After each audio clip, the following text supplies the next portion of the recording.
Hello and welcome to the training video for the DAPC model factory. What you see on the table before you are all the pieces and parts used to simulate a factory that we can then use as a demonstration tool to display different concepts associated with science, technology, engineering, and math concepts that we use in DAPC as we regulate point source emissions from a model factory. Not sure best how to start this, but what you see before you are all the pieces and parts, and maybe we'll start with this unit itself. This is a little box generated by Chad Delbeck that houses the battery, the smoke generator itself, this removable stack that just allows for the inlet air to flow through the smoke generator, and this smaller stack, which is the output from the smoke generator that will create the simulated emissions. All of which is controlled by these two switches. They do now have on-off designations. One turns on the fan within the unit, and one turns on the smoke generating capacity of the unit. And then this is a control that allows us through this knob to increase or decrease the voltage so that the amount of smoke can be somewhat controlled. You'll have this piece, which goes down over the smokestack. It just is a friction fit, snaps into place like that. You'll see then it has this component which will connect to all of the tubing.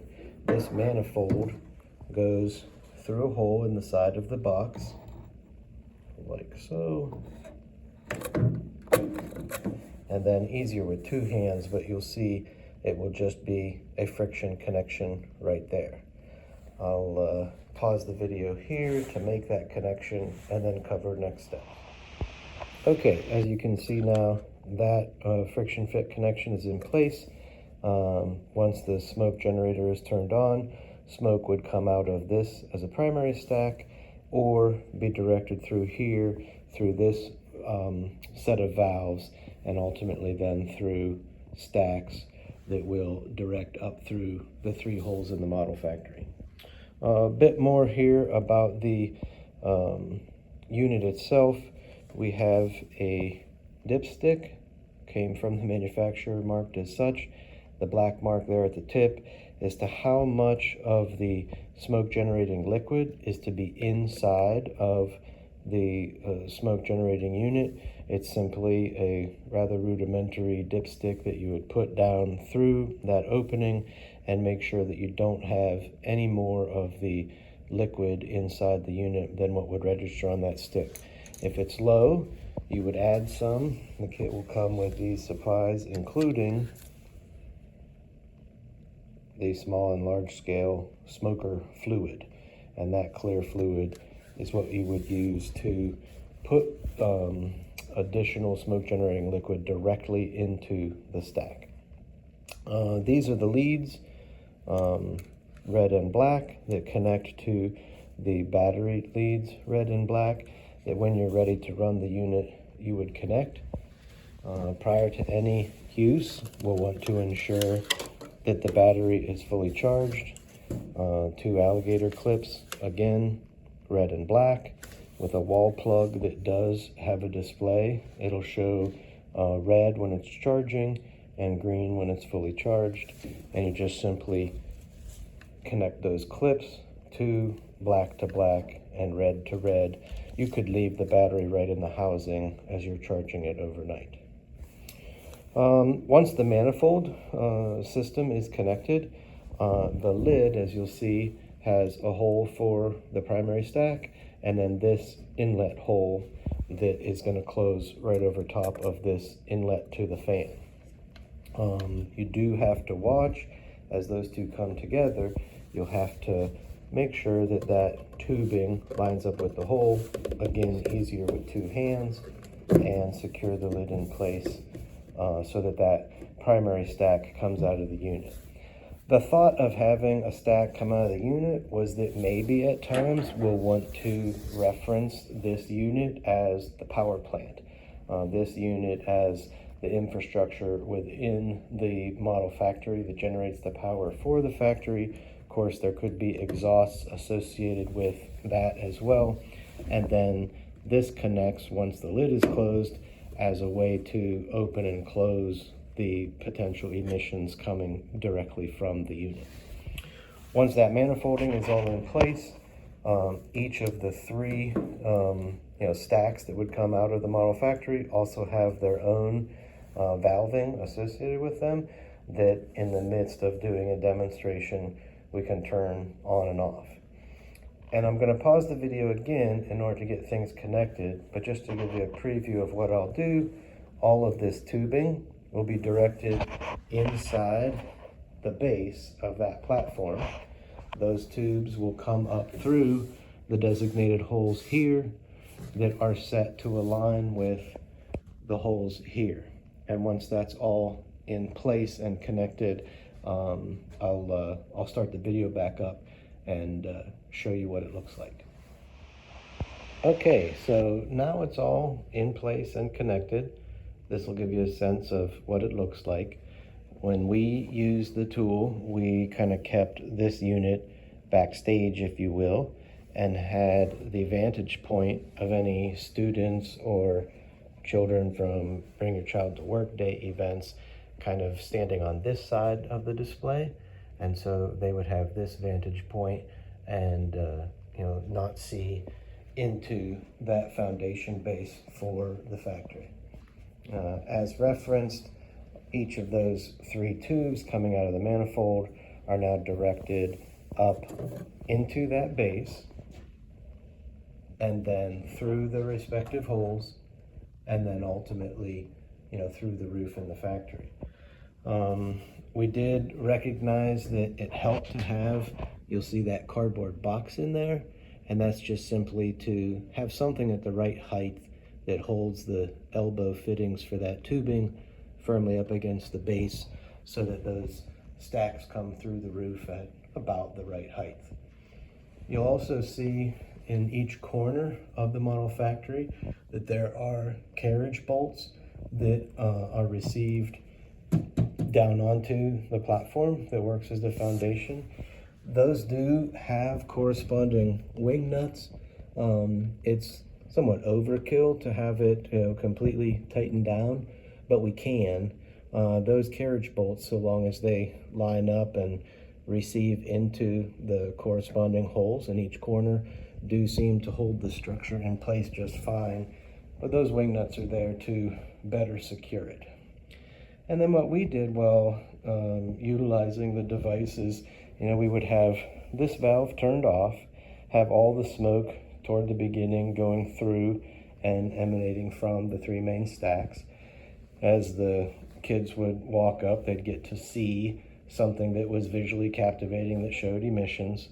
And then we talked about pollution prevention and how there were different techniques that could be used by the owner of this particular factory to make their product differently, to make their product cleaner. Could give examples of maybe swapping out a particular unit or using a different process. And while talking about that, would shut off one of the valves and in turn show them less emissions coming from the factory due to their pollution prevention techniques. And then we demonstrated, and we have some handouts I'll show later, on different air pollution control devices, talked a bit about our permitting process and the requirements that facilities need to meet.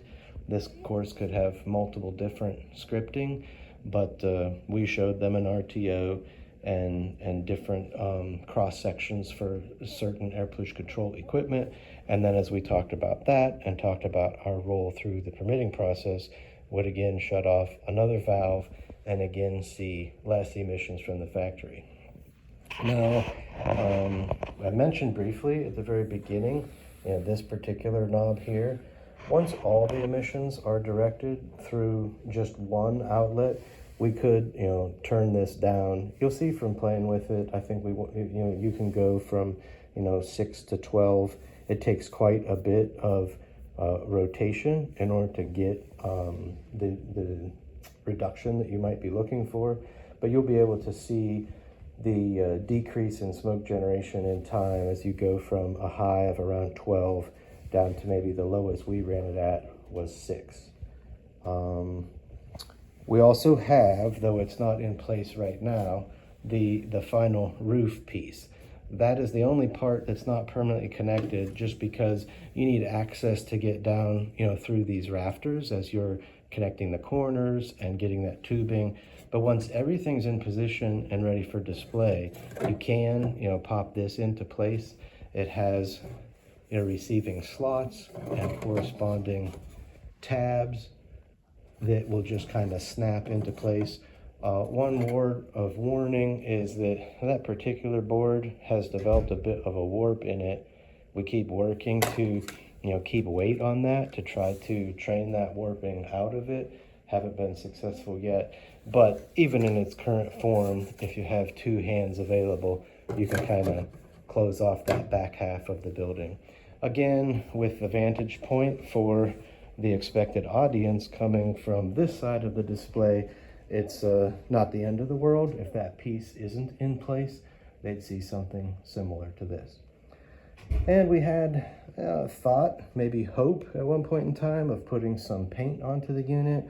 We had thought of maybe putting some parking lot lines and painting this surface, maybe showing some green area, showing some paved and unpaved roadways, maybe placing some matchbox car sized vehicles around the equipment, and even had thoughts that we could use that similar to the display that they use from other divisions and make it a bit more lifelike, a bit more colorful, and could even talk about fugitive emissions coming from parking lots and roadways and the permitting that we do for those types of emissions as well.